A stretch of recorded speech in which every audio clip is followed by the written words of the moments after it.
I'm Francesca Maxime, and this is Currents. The twists and turns of the Vatileaks scandal. Plus, from the boxing ring to off-Broadway, one fighter's latest challenge. That this play is almost like an amends by Barbie, expressing all this beautiful poetry about fighting. And it's a fun day as families look ahead to the start of the school year. It's really an opportunity to bring the community together, to bring resources to, our neighbors.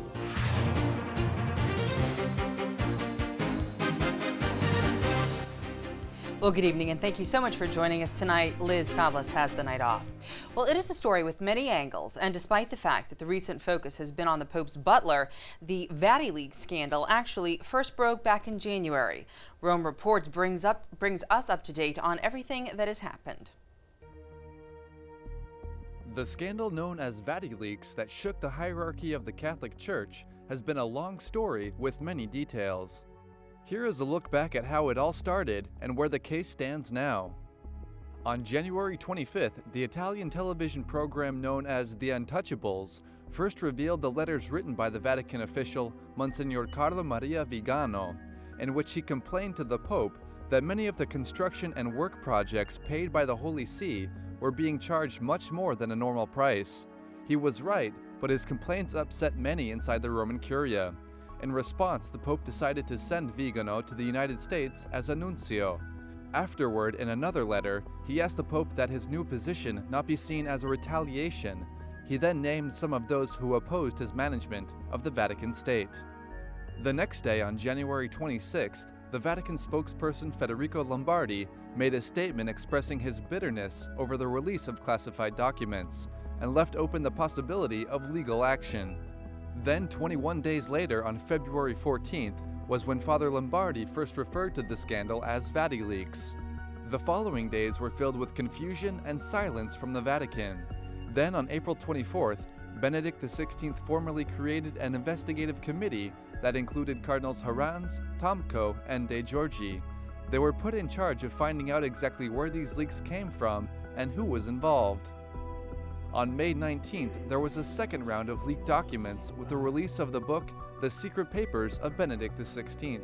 It was written by the Italian journalist Gianluigi Nunzi, and it reveals around 100 documents that came directly from the Pope's desk. On May 23rd, nearly 1 month after the Commission of Cardinals was created, the butler of the Pope, Paolo Gabriele, was arrested by the Vatican police. While searching his home, which is located inside the Vatican, they found a cache of confidential documents. Gabriele was then charged with aggravated robbery. A few days later, the Pope himself finally addressed the issue. Si sono moltiplicate tuttavia illazioni, amplificate da alcuni mezzi di comunicazione del tutto gratuite e che sono andate ben oltre i fatti, offrendo un'immagine della Santa Sede che non risponde alla realtà.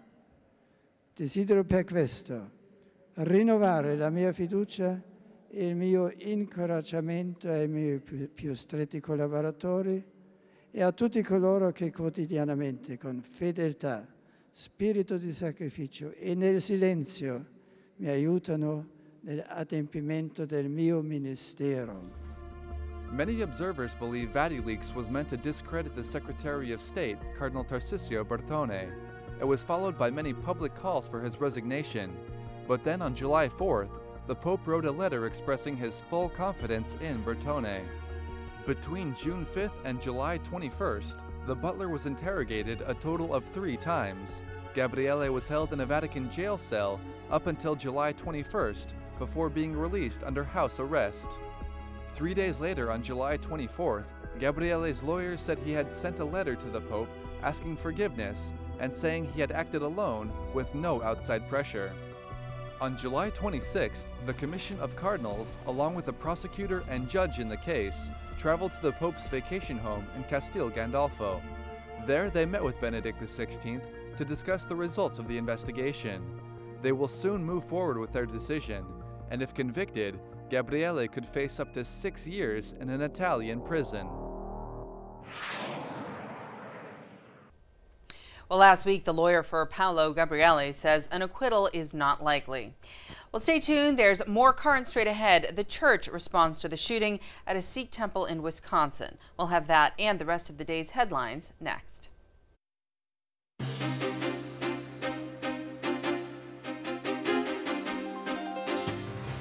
Welcome back to Currents. I'm Francesca Maxime. After a deadly shooting at a Sikh temple in Wisconsin over the weekend, the Milwaukee Archdiocese is praying for victims and the community to heal. A gunman killed 6 people and critically wounded 3 others after opening fire during a worship service at the Sikh Temple of Wisconsin in Oak Creek, Wisconsin. Milwaukee Archbishop Jerome E. Listecki had this to say: "Our prayers go out to the congregation at the temple and to the entire Sikh community. It is in times like these that we turn to God, who is the consolation and hope for all of us." Meanwhile, the USCCB is also sending its prayers to the Sikh community and goes further by decrying the massacre it says was fueled by religious intolerance. On behalf of bishops nationwide, the Auxiliary Bishop of Baltimore, Dennis Madden, said, "In this time of grief, we Catholics mourn with our Sikh brothers and sisters. The U.S. bishops stand with the Sikh community and reject all violence, particularly violence inflicted out of religious intolerance. We are especially saddened that this horrendous act was carried out in a house of worship against people joined together as a family to worship God." The USCCB says it has enjoyed a dialogue with the U.S. Sikh community since 2006. Well, it is another deadly attack on a church in Nigeria, this time in the central region of the country. It happened Monday night, just before Bible study was scheduled to begin. 19 people were killed when 2 gunmen opened fire. A witness says another gunman turned the lights off in the windowless church as the attack took place. No one has claimed responsibility for that deadly violence, but it does come on the heels of a string of other deadly attacks in Nigeria by the Islamist group Boko Haram. The head of the U.S. Bishops' pro-life efforts is calling on Congress to act against the federal contraception mandate. Cardinal Daniel DiNardo, who chairs the Bishops' Committee on Pro-Life Activities, calls the mandate an unprecedented and misguided federal policy. The mandate would require most religious organizations to provide contraception, sterilization, and abortion coverage in their employee health plans. In a letter to Congress, Cardinal DiNardo says the administration is taking an approach to religious freedom that is, quote, more grudging and arbitrary than any yet seen in federal law. A U.S. Senate candidate in Tennessee will not get the support of his own party in the November elections because of his stand on a pair of social issues. Reporter Adam Gassimi has more. I've just looked on my telephone. Mark Clayton was only the Democratic nominee for a few hours. It's not really unexpected. When he found out his own party wanted nothing to do with him. There are 2 positions, are abortion and gay marriage. And that doesn't sell well with Democratic voters in Tennessee. Friday, state Democrats announced they were breaking ties and any support because Clayton is vice president of a Washington group that doesn't believe in gay marriage, a group the Southern Poverty Law Center has labeled a hate group. That kind of candidate who talks about hate and bigotry in the way he does is not going to be one supported by the Tennessee Democratic Party. Party Chair Chip Forrester says on a ticket of unknowns, Clayton only won because of an alphabetical advantage. C came before any other letter. He won because of his ballot placement. Now they say come November, writing in any name would be better than his. There's no way that any Democrat could be comfortable supporting that kind of candidate. But why warn voters now, after he became the nominee? Forrester says they never thought he would. It's an unfortunate occurrence in the primary process, but as the nominee, he will receive no support from us. We cannot stand for the kind of values that he talks about. Clayton, who has campaigned before, says he won with growing name recognition with Democrats who aren't bound by liberal social issues. More people are permanently part of a campaign, and I don't think that support's going away. In November, Clayton will run against Bob Corker, who he believes he can beat no matter if the D beside his name comes with party backing or not. We're the party. The people are the party. That report again from Adam Gassimi. Well, to infinity and beyond, the head of the Vatican Observatory says he welcomes the success of the Mars rover's landing. Curiosity survived a journey filled with trepidation, successfully landing in a crater on the red planet Monday morning. The goal is to discover whether Mars once held ingredients necessary to create life. Father Jose Funes tells Vatican Radio he was thrilled with the achievement, saying, "I think everybody should be happy with the success of the start of this mission." He also added, "We are not afraid of science. We are not afraid of new results, new discoveries. That is the reason why the Holy See has an observatory." That mission will last 2 years. Well, as a Catholic organization celebrates a big anniversary, it is also getting a big stamp of approval. Rome Reports has that story. Benedict XVI has sent a letter to the Knights of Columbus on the occasion of their 130th anniversary. It was also signed by Vatican Secretary of State, Cardinal Tarcisio Bertone. The group is currently holding a convention in California that will end on August 9th. The motto for their meeting is "Proclaim Liberty Throughout the Land." In his message, the Pope thanked the Knights of Columbus for their work to defend religious freedom, past and present. The letter ends with the signature of Secretary of State Bertone, noting that the Pope prays for them and their activities. The Knights of Columbus is the largest charitable Catholic fraternity. They have worked to improve the conditions of society since its founding in the United States in the year 1882.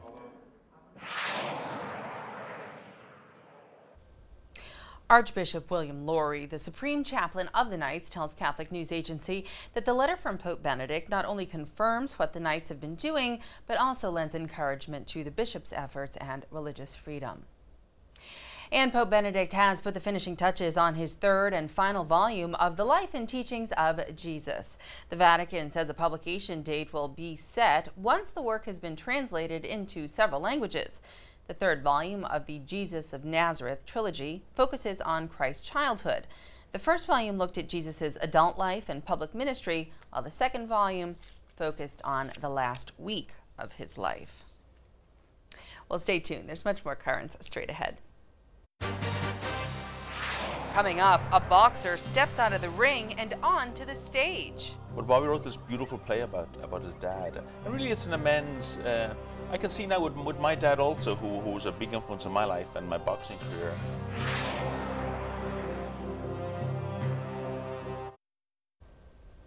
Welcome back. Well, he was unexpectedly thrust into the spotlight and wound up fighting a future heavyweight champion of the world. And while he may be a footnote in another fighter's rise to the top, he was a champion in his own right, having won the Golden Gloves right here in New York City and earning the #3 ranking in the professional cruiserweight division. Now the retired boxer Seamus McDonough is making a name for himself in a different arena. McDonough, who once called Brooklyn home, is now focused on the stage and will be performing on Long Island this weekend. He recently stopped by our studio where he spoke with our news director, Ed Wilkinson. Seamus McDonough, welcome back to Brooklyn. Thank you, Ed. I know you used to live here, and it's nice to see you back. A former heavyweight contender, or at least you had a shot at the heavyweight title at one time. You got the fight Evander Holyfield. You must have felt like Rocky. I mean, you were a relatively unknown fighter. Did you feel like Rocky? I didn't. No. Well, I was a cruiserweight most of the time, but I had beaten some heavyweights. I was like 3 in the world as a cruiserweight. So in 1990, Tyson was supposed. The huge fight everyone was expecting was Tyson against Holyfield. Right. So then Mike went to Japan to have a warm-up fight against Buster Douglas. Gets knocked out. Biggest shock in boxing history. So they had this huge fight arranged at Holyfield, so they looked through the rankings. They saw that I was 3 in the world as a cruiserweight and 9 as a heavyweight because I'd beaten some heavyweights. So they asked me, "Would you want to fight Holyfield?" I was like, "I'm a cruiserweight." So then they told me, "Well, if you beat him, you'll make $25 million in your next fight." So I said, "Oh, okay, I'll take it." So what did you think? Did you think you had a legitimate shot? I thought I was going to knock him out. That up. What are you laughing at? Well, you were a good fighter. You were a Golden Gloves champion right out of Brooklyn here. Tell us about your career as an amateur. As an amateur, I'd fought in Ireland. My dad started a boxing gym in the town where I was raised, Enfield, County Meath, and we were very successful over there. And I came here and I kind of quit fighting. I never really liked it that much. But I was also a former alcoholic, and I couldn't stop drinking. So I said I better go back in the gym. So in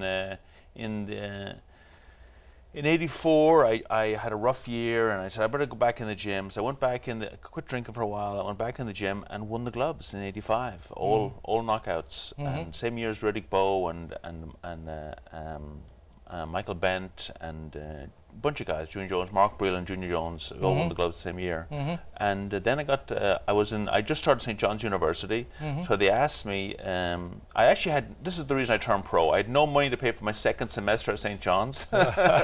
So they said, well, if you turn pro, we'll give you this money, you can pay for this, pay for college. So I turned pro, paid for college, and started fighting pro. Did you make enough money to pay for that college? It paid for that semester. Yeah, I didn't make that much money, but I made enough. Yeah, you basically boxed here at the Felt Forum and on the East Coast, right? I fought at the Felt Forum. I had a fight in Ireland on the Barry McGuigan bill over there in sometime in the '80s, and then excuse me, I fought mostly at the Felt Forum in Atlantic City. A lot of fights at Atlantic City. Right, and that's where the big fight was with Evander Holyfield. The convention center in Atlantic City. Yeah. And how did you feel going into that fight? I mean, when did it really hit you that here you are, you're fighting for the heavyweight title, and you're fighting a pretty good fighter here? Well, I believed I was going to knock him out. So I went in, and I was a very nervous fighter. So as a teenager, I learned to block all the nerves out. Just deny it was happening, So then, when the bell would ring, it's really a bad way to deal with nerves. Because when the bell rang against Holyfield, I couldn't walk, which it doesn't help. Not good. No. So I said I raced across the ring, tried to knock him out right away, got him a few shots, and then I kind of slipped, and I was kind of a knockdown. Then I got hit top of the head and knocked another 2 knockdowns. 3 knockdowns, the fight's over, because 3 knockdown rule. Yeah. So I stayed on my feet and did a little better in the second round, a little better in the third, and then I came out for the 4th round. Wanted to knock him out again. We both threw left hooks. He caught me first. Yeah. I got knocked down. My first thought when I hit the canvas was, well, if I stay here, it'll all be over. But I couldn't. But you got up. You got up. And actually, I was getting up. I was up at 6 or 7, and the referee stopped the fight. You thought you might be able to continue? I was nothing wrong with me. I was robbed. Steal. So then you had one more fight, and you lost that fight, and then you retired with a record of 19-3 professional. 19-3-1. Yeah. Why did you get out of the game? I just got sick of it. You know. What did you do? I mean, what have you been doing since then? But I actually, after my last fight, I was supposed to, I had a great trainer, Joe Ferriello, one of Cus D'Amato's prodigies. I met Cus when I was a teenager. He wanted to train me, but I wasn't. I just come over here from Ireland. Didn't want to go up to the Catskills to train, so I didn't take him up on his offer. I just got very disillusioned with everything. I was drinking a lot back then, and haven't drank now in over 16 years. I was drinking a lot back then. I just was very depressed, and I actually became suicidal after my last fight. And the thought that kept me alive was I would stop drinking a month before the fight, which is actually in this play that I'm doing. I'm doing a play now called Kid Shamrock. And one of the lines is I'd stop drinking a month before the fight. That's what I would do, stop drinking a month before the fight. But it's great. You got your sobriety back now. And you got your legs on there. And you're into acting and film writing. And tell us about this big date that's coming up. I know you're doing this play that you've done before. Tell us a little bit about the play and what's coming up. It's a play called Kid Shamrock, written by Bobby Cassidy Jr., who writes for Newsday, about his dad, Bobby Cassidy, and the name of the play is Kid Shamrock. Bobby Cassidy was a #1 ranked fighter in the world in the 70s, and he had a huge fight against Rodrigo Valdez at the Garden in the 70s, and they sold out the Garden. It was like West Side Story, So Bobby was an alcoholic also, but he drank before the fight, and did good. I was on his feet when the fight was stopped, or it was stopped like in the 8th or 9th round, I think. But Bobby wrote this beautiful play about his dad, and really it's an amends. I can see now with my dad also, who was a big influence in my life and my boxing career, that this play is like an amends by Bobby, expressing all this beautiful poetry about fighting. That's what it is. It's a poetic. And you're gonna do this out on Long Island. It's coming up, right? At I can't even pronounce the name of the restaurant. Platz Deutsches in Franklin Square. On the 11th. We're gonna have the play. They're gonna have fights afterwards. It's a big production by Winner Take All Productions.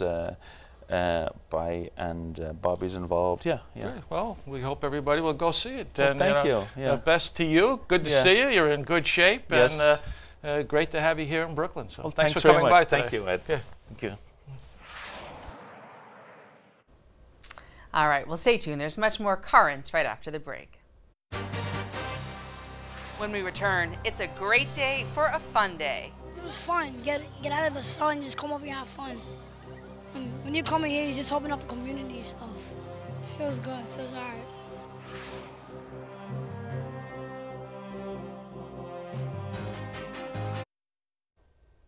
And finally tonight, sometimes work and fun do go hand in hand, especially when you're working to help others. The 4th annual Kids Fun Day, hosted by Catholic Charities, Brooklyn and Queens, took place this past Friday at Our Lady of Mount Carmel Parish in Astoria. Now, the goal was to provide supplies to children who need them in preparation for back-to-school season. It brought the whole community together for a day that was just chock full of charity and fun.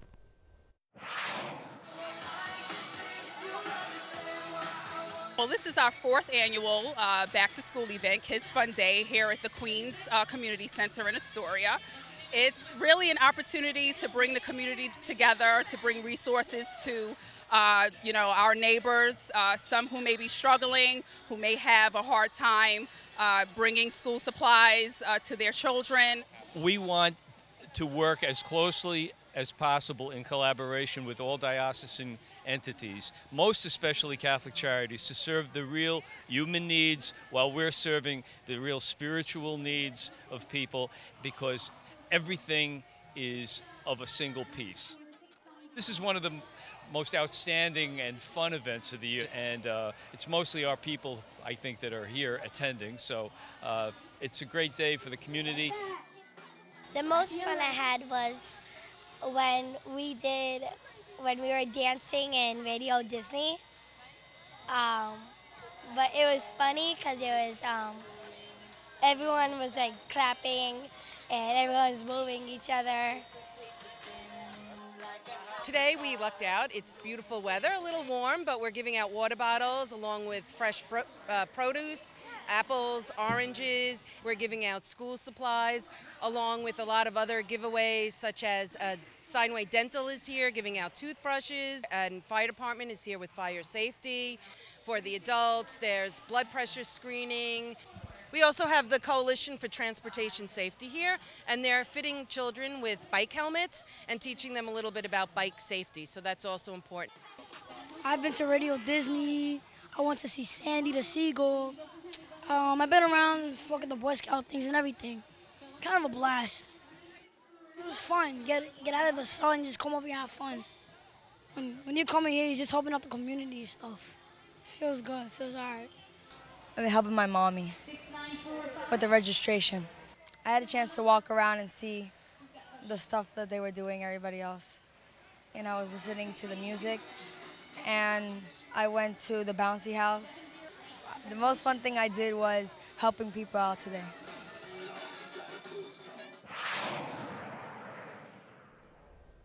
Well, that is all for tonight. Coming up tomorrow, is opposing the HHS mandate equal to bigotry? We'll get some answers on that.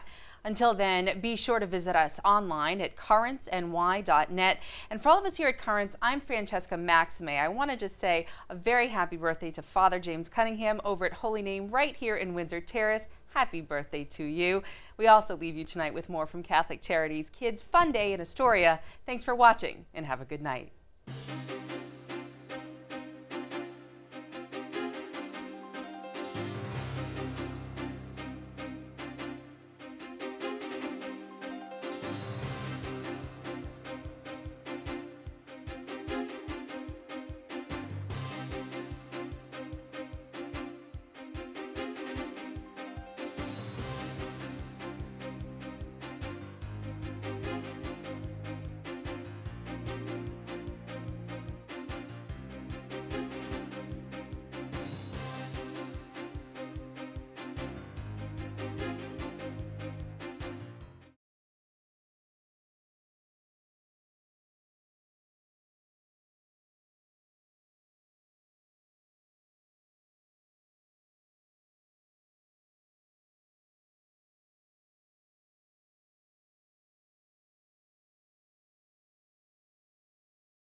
I'm Francesca Maxime. Tonight on Currents, is opposing the federal contraception mandate equal to bigotry? We get some answers. We'll have that story, the latest from the Vatican, and the rest of the day's headlines all tonight on Currents.